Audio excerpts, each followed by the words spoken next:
वहां पे हिंदू रहते थे, तो हिंदुओं पे ये लोग अटैक करते थे। कुछ मुसलमान भी रहते थे, पर ज्यादातर हिंदुओं पे इनका जुल्म रहा। एक तो पहुंच गया बेवकूफ का बच्चा सोमनाथ, हिंदू है ना, हिंदू, वो बड़ी साजिशें कर रहा है यार। जो हिंदू है ना वो खा जाएगा तुम्हें यार। पर ये पाकिस्तानी, ये पाकिस्तान की फौज, पाकिस्तान की सरकार क्या अपने मुल्क के अवाम को ये बताएगी स्टोरी कि साहब इसमें भारत का कोई लेना देना नहीं, यही लोग नालायक हैं, पाकिस्तानी फौजी नालायक है ना? ये नहीं बताएंगे। जय हिंद दोस्तों, मैं हूं मेजर गौरव और आप देख रहे हैं द चाणक्य डायलॉग्स। इस वीडियो को लाइक करिए, हमारे चैनल को सब्सक्राइब करिए, बेल आइकन दबाना बिल्कुल भी मत भूलिएगा। दोस्तों, एक साइकिल ऑफ वायलेंस शुरू हो गया है अफगानिस्तान और पाकिस्तान के बीच में। इसकी कई वजूहात हैं। आज वो वजह जितनी भी हैं वो डिस्कस करेंगे। ये साइकिल ऑफ वायलेंस ज्यादा कब हुआ, इसमें अपटिक कब हुआ? साइकिल ऑफ वायलेंस बहुत पुराना है। और दोस्तों, मैं गलत नहीं हूंगा अगर मैं कहता हूं कि साइकिल ऑफ वायलेंस 1000 साल पुराना है। लोग ये कहते हैं ना, तालिबान आया, तालिबान ने अटैक करा, तहरीक तालिबान आया, तहरीक तालिबान ने मारा, वापस अफगानिस्तान भाग गए, पहाड़ों में भाग गए। ये सिलसिला आज का है। जो हम नाम लेते हैं गौरी का, गजनवी, ये कहां से आए थे गौरी गजनवी? ये जो गौरी था, ये गजनवी था, ये कहां से? गजनी तो एक शहर है अफगानिस्तान में, गजनी तो एक शहर है अफगानिस्तान में। तो ये सब लोग जो अफगानिस्तान के थ्रू आए, अफगानिस्तान के बाशिंदे थे, और ये भारत में जो अटैक करते थे एक जमाने में, वहां पे हिंदू रहते थे, तो हिंदुओं पे ये लोग अटैक करते थे। कुछ मुसलमान भी रहते थे, पर ज्यादातर हिंदुओं पे इनका जुल्म रहा। एक तो पहुंच गया बेवकूफ का बच्चा सोमनाथ, जिसको कई लोग हीरो समझते हैं कि देखो भाई कितना बड़ा इसने काम करा है, देखो एक मंदिर तोड़ा इसने, कितना बड़ा काम करा है इसने, देखो वेरी गुड। और फिर विक्टिम कार्ड भी खेलते हैं उसके बाद। एनीवे, वो स्टोरी कभी और की। अच्छा दोस्तों सुनिए ना, ये जो साइकिल ऑफ वायलेंस है ये 1000 साल से ज्यादा पुराना है। तो आज की तारीख में जब पाकिस्तानी सरप्राइज शो करते हैं कि ये साइकिल ऑफ वायलेंस बहुत ज्यादा हो रहा है, ये साइकिल ऑफ वायलेंस था, ये था, राइट? और ये इतिहास पाकिस्तानी भूल गए। तो आइए कुछ इतिहास, कुछ पास्ट की बातें उनको याद दिलाते हैं। 2021 में तालिबान स्टॉर्म कर जाता है काबुल में। कहा गया स्टॉर्म कर गया, यानी कि बिल्कुल घुसा चला गया, तूफान की तरह पहुंच गया और काबुल में उस पर कब्जा कर लिया। लेकिन सच ये नहीं है दोस्तों। सच ये है कि अमेरिकी और तालिबान चुपचाप दुनिया की नजरों से दूर दोहा में, जो कि कतर की कैपिटल है, वहां पे बैठ के उन्होंने एक अकॉर्ड साइन करा जिसका नाम था दोहा अकॉर्ड। यानी कि एक करार साइन करा, एक अग्रीमेंट साइन करी, एक डील साइन करी। बोला ठीक है भाई, तुम आ जाओ, हम चले जाते हैं। That's it. और भी कुछ शराइत थी उसमें, और वो सबके ऊपर साइन हुआ। तालिबान ने साइन करा, अमेरिकन ने साइन करा। 15 अगस्त 2021 को तालिबान आए काबुल से। अमेरिकन 2-4-5 दिन के बाद, 7 दिन के बाद निकल लिए, और तब से तालिबान का राज है काबुल पे, पूरे अफगानिस्तान पे। अच्छा, फिर नदर्न अलायंस के साथ इनकी लड़ाई शड़ाई चली। बीच में पाकिस्तान ने बड़ी खुशियां मनाई। ये बात मैं कई बार मेंशन कर चुका हूं। पाकिस्तान में जश्न का माहौल था। ये भाई लोग एक दूसरे को मिठाइयां खिला रहे थे पाकिस्तानी, कि अब तो साडे मुसलमान भरा ही आ गए हैं काबुल, अब ये हमें दिलाएंगे कश्मीर। ठीक है। और इतनी खुशी थी कि इमरान खान से भी रहा नहीं गया, और इमरान खान ने सबके सामने ऐलान कर दिया। इमरान खान ने कहा कि आजादी सिर्फ फिजिकल नहीं होती, it's also spiritual, it's also mental, it's also emotional. बड़ी लंबी चौड़ी तकरीर जो है उन्होंने दाग दी। और तकरीर दागने के बाद दोस्तों, इमरान खान की टीम वालों ने बोला, पाकिस्तान तहरीक इंसाफ वालों ने यह बोला कि अब ये साडे मुसलमान भरा हैं, ये हमारी मदद करेंगे कश्मीर लेने के लिए। सारी स्टोरी तो आप जानते ही हैं। मैं दोस्तों आपको एक डेटा दिखाता हूं, आपके स्क्रीन पे देखिए डेटा, तब आपको पता लगेगा कितने अटैक्स हुए, क्या हुआ। 2016 में 526 अटैक हुए। 2017 में अटैक बिल्कुल गिर गए और ये बन गए 294। 2018 में 164 अटैक हुए, 2019 में 136 अटैक हुए, 2020 में 193 अटैक हुए, और 2021 में उसके बिल्कुल बीचों बीच दोस्तों तालिबान काबुल के अंदर आ गया, और उस साल हुए 268 अटैक। उसके बाद 365 अटैक हुए, और 2023 में हुए 527 अटैक। 2024 में अभी तक लेटेस्ट है, यह दिखा रहा है कि 135 अटैक हो चुके हैं और पूरा साल बाकी है।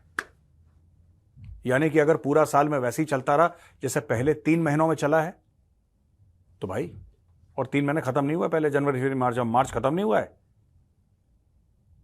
We are still very much into March. ये पिछले साल का रिकॉर्ड तोड़ देगा 2023 का।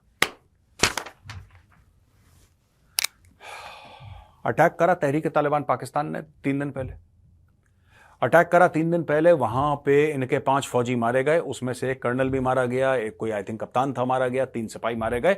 और उनके नमाज जनाजा में पहुंचते हैं जॉइंट चीफ, पहुंचते हैं जनरल आसिम मुनीर, पहुंचते हैं जरदारी, और ये सब जितने भी पॉलिटिशियंस हैं ये पहुंच गए। और वहां पर जरदारी ने दंदनाते हुए कहा कि खून का बदला खून। इन्होंने एयर स्ट्राइक कर दी। एयरफोर्स ने, पाकिस्तान की एयरफोर्स ने अफगानिस्तान के अंदर बम गिराया। अफगानिस्तानी ये कहते हैं कि भाई तुमने हमें तो नहीं मारा, ना तुमने कोई दहशतगर्द मारे जिनको तुम कहते हो कि अफगानिस्तान में रहते हैं, तुमने औरत और बच्चे मार दिए, कई औरतें कई बच्चों को तुमने निपटा दिया। ऐसा अफगान तालिबान का कहना। फिर अफगान तालिबान ने पाकिस्तान के ऊपर दोबारा अटैक करा। तो पहला अटैक उन्होंने करा, फिर इन्होंने करा एयर स्ट्राइक, फिर वो अटैक। इनके जो पोस्ट्स हैं, पोस्ट के ऊपर बम गोले दाग रहे हैं दोस्तों। और ये जो चीज है ना, ये चलती रहेगी चलती रहेगी चलती रहेगी, ये सिलसिला कभी नहीं रुकने वाला। अच्छा, पाकिस्तानी मीडिया क्या कह रहा है? पाकिस्तानी मीडिया ये कहता है कि साहब ये तो भारत की साजिश है, ये भारत की साजिश है, भारत ने हथियार दिए, भारत ने ये दिया वो दिया, पैसा दिया, ऐसा दुनिया भर की चीजें उनका सोशल मीडिया कह रहा है, उनका मेन स्ट्रीम मीडिया तक कह रहा है। लेकिन मेन स्ट्रीम मीडिया एक बड़ी बात अभी तक नहीं समझ पाया कि अफगानिस्तान और पाकिस्तान के बीच में ठनी क्यों है। ये दोस्तों बेसिकली बॉर्डर डिस्प्यूट है। आप जड़ समझिए इसकी, ये बॉर्डर डिस्प्यूट है। इंडिया बीच में कोई दखलंदाजी नहीं कर रहा। मैं आपको एक फैक्ट बात बता रहा हूं, इंडिया कोई इनके बीच में दखलंदाजी नहीं कर रहा। और एक बात बताइए, मैंने एक डिप्लोमेट से पूछा था, मेरी बात हुई थी किसी सीनियर बंदे से, ठीक है ना, मैं नाम नहीं लूंगा क्योंकि मोस्ट प्रोबेबली आप उनको जानते भी होंगे, अगर आप अखबार पढ़ते हैं आप उनको जानते होंगे। मैंने उनसे पूछा कि सर ये मैटर क्या है? ये बार बार कहते रहते हैं हम लोगों ने फंड करा टीटीपी को, हम लोगों ने फंड करा टीटीपी को। आप लोग जवाब क्यों नहीं देते? क्योंकि मुझे पता है आप लोगों ने फंड नहीं करा, फिर आप लोग जवाब क्यों नहीं देते? कहते हैं देखो गौरव, ऐसा है कि हम किस किस को जवाब देंगे और हम क्यों जवाब देंगे। पाकिस्तानी सच सुनना नहीं चाहते। पाकिस्तानियों को पता है कि अटैक क्यों हो रहे हैं, लेकिन एक एक्सटर्नलाइजेशन ऑफ थ्रेट होता है कॉन्सेप्ट।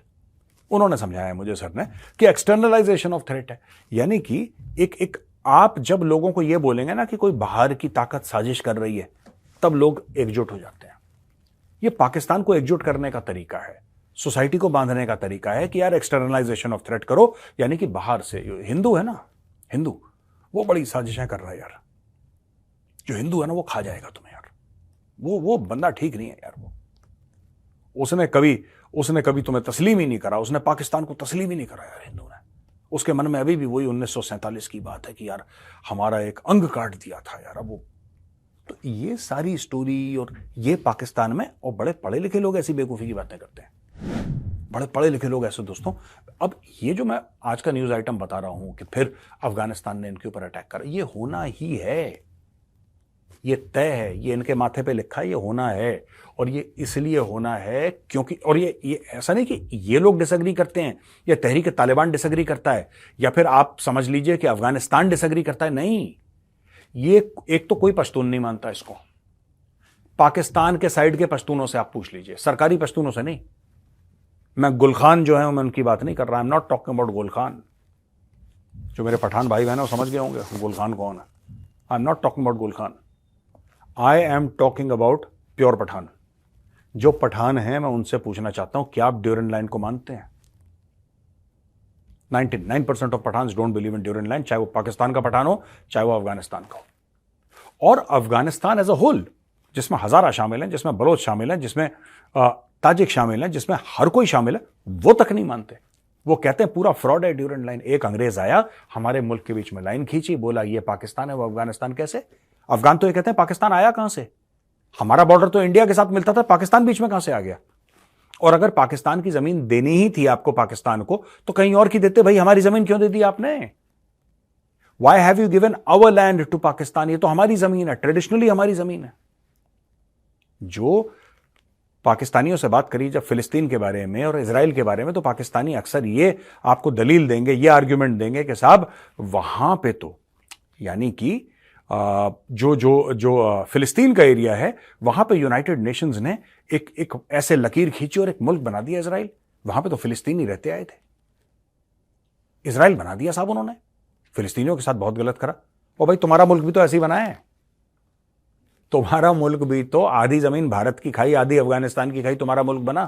तुम्हारा मुल्क भी तो किसी का हक मार के बना है। तुम किस पे फिंगर पॉइंट क्यों कर रहे हो इजराइल के ऊपर?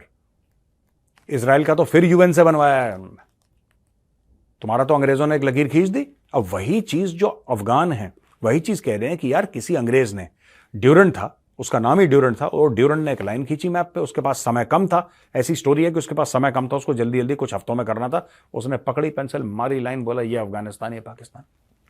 अब वो मानते ही नहीं उसको, वो मानते ही नहीं। सारी लड़ाई जो है ये जमीन की है, ग्रेटर पश्तूनिस्तान की है, ग्रेटर अफगानिस्तान की है। अटक तक की जमीन वो मांगते हैं।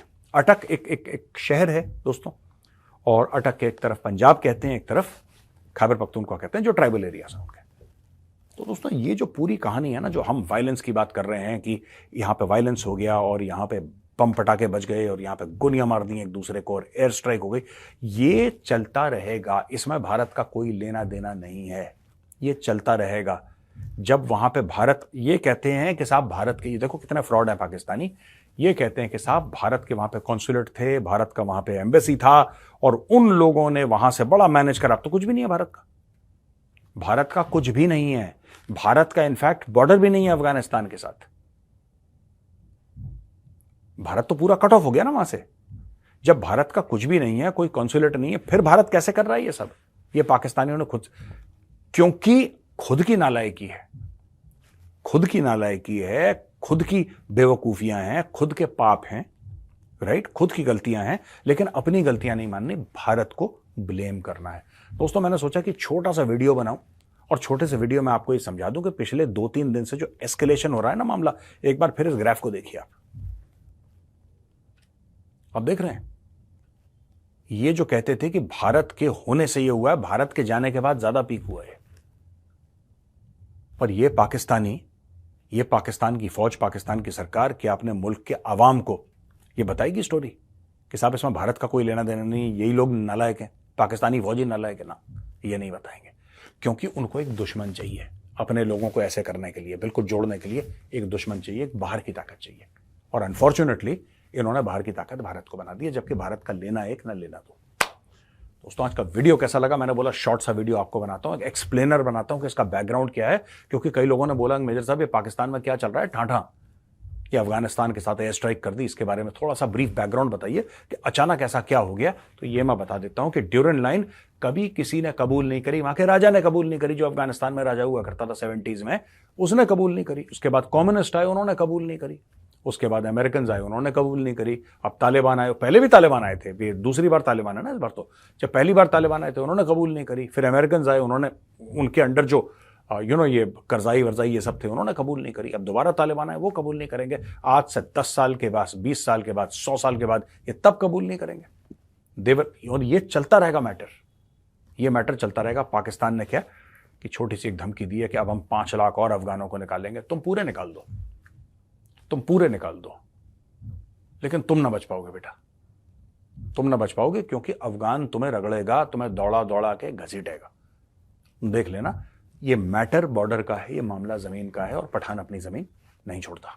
तो दोस्तों कैसा लगा ये वीडियो? अगर पसंद आया ना तो इस वीडियो को लाइक करिए, हमारे चैनल को सब्सक्राइब करिए, बेल आइकन दबाना बिल्कुल मत भूलिएगा।